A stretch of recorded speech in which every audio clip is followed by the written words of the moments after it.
Hi, my name is Di Hong. I'm a Buddhist monk and an adjunct professor at the University of the West teaching Buddhist psychology. And a volunteer with the Engage Buddhist Alliance.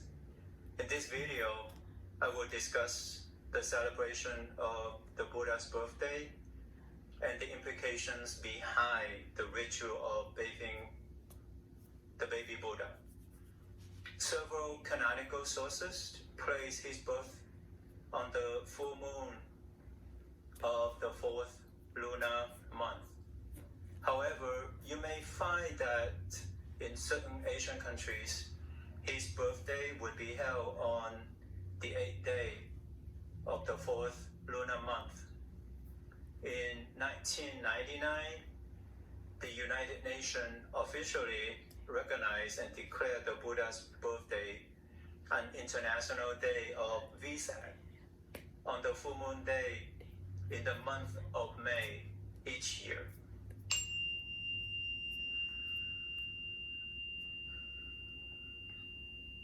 In Southeast Asian countries where Theravada Buddhism is dominant, they celebrate the Buddha's birthday, enlightenment, and death on Vesak Day. Tibetan Buddhists also combine all three events into one day called Saga Dawa Duchen, which occurs in June each year. For Mahayana Buddhism in East Asian countries, they celebrate all three events separately. Here I will discuss the celebration of the Buddha's birthday and the ritual of bathing the baby Buddha and its implications from the Mahayana perspective.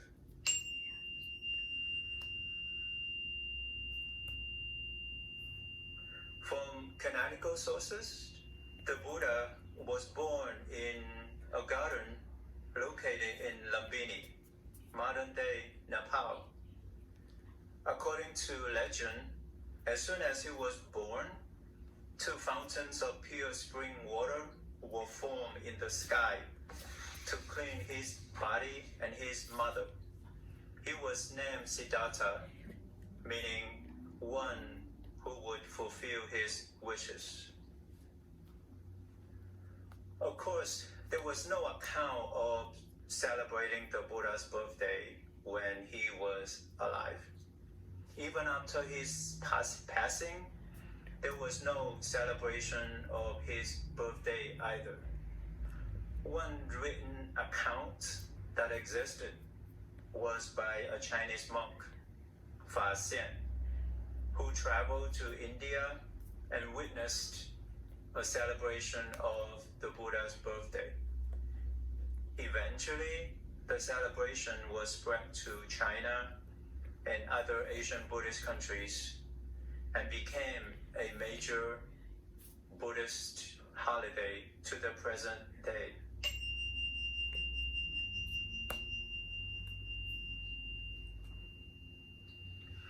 So fast forward to the present day in America.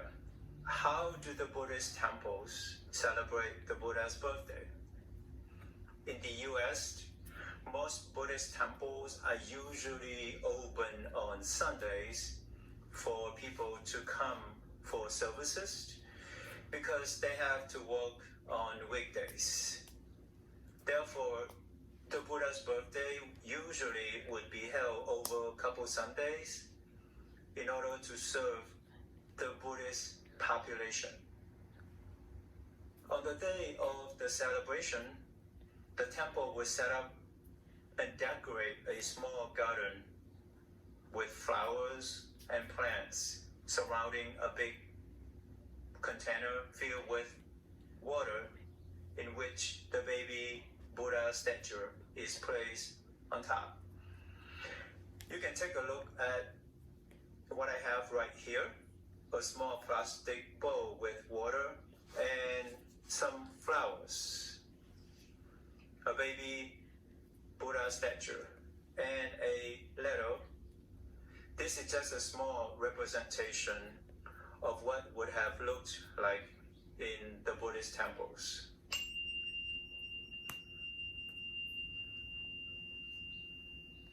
When lay Buddhists visit the temples, they get to bathe the baby Buddha at the end of the special service. Each person would wait in line and get in front of the display.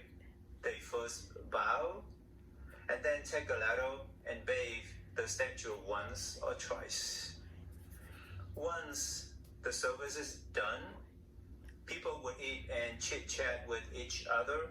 This would be an opportunity for people to socially connect as well. There are no documented sources on how the ritual of bathing the baby Buddha was developed.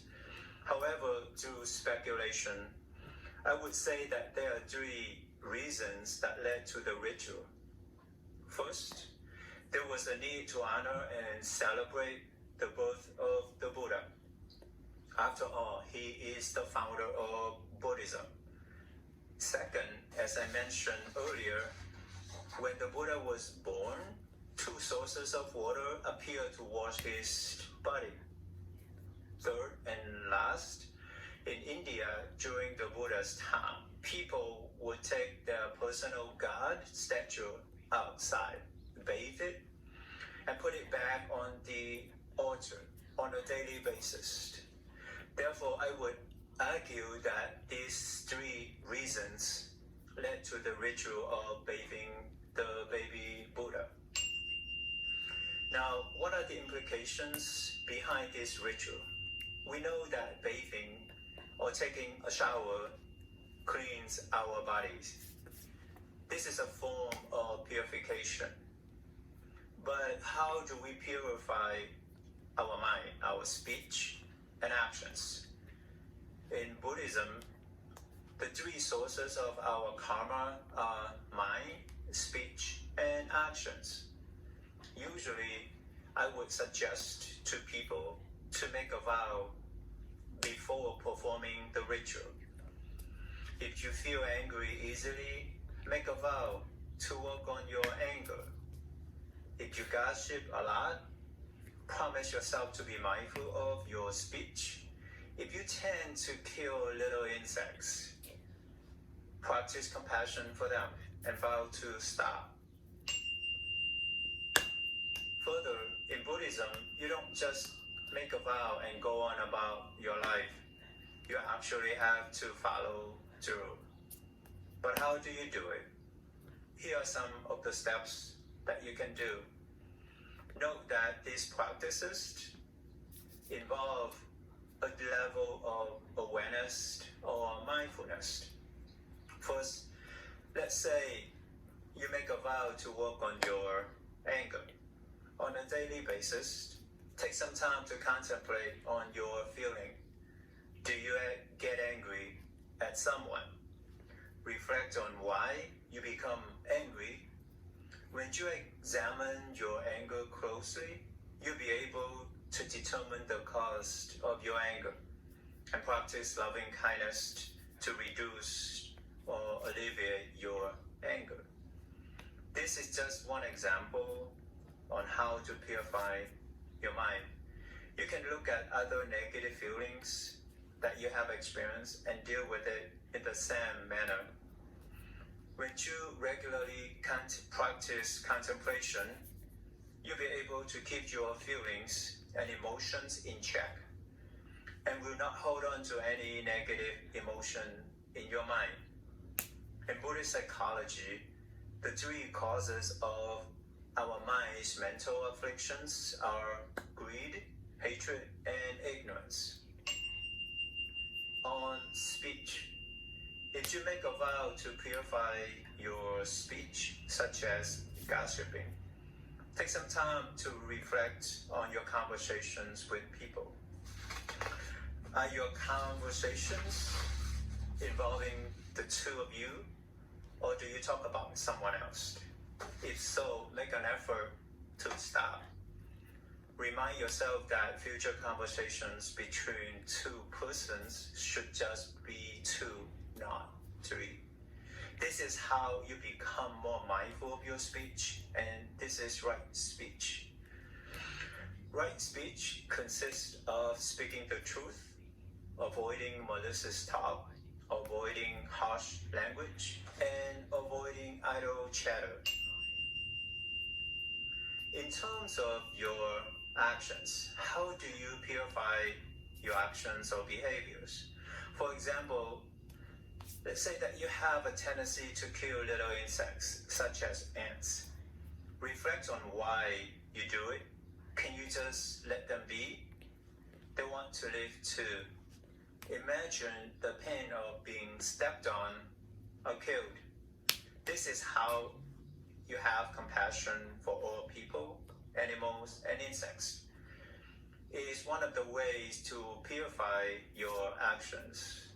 This is right action. In Buddhism, right action consists of not harming or killing humans and all beings, not stealing, not engaging in sexual misconduct, and not taking intoxications.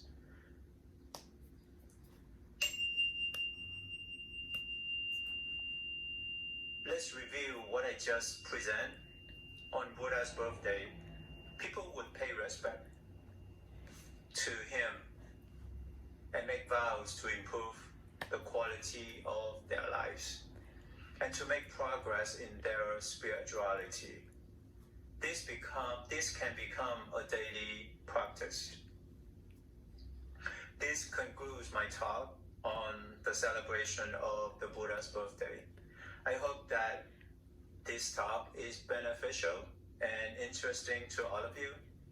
On this occasion, I wish you continued success in life and your spiritual journey. May you and your loved ones be safe and healthy. May your spiritual practice be fruitful. May all sentient beings in this universe be happy and be well.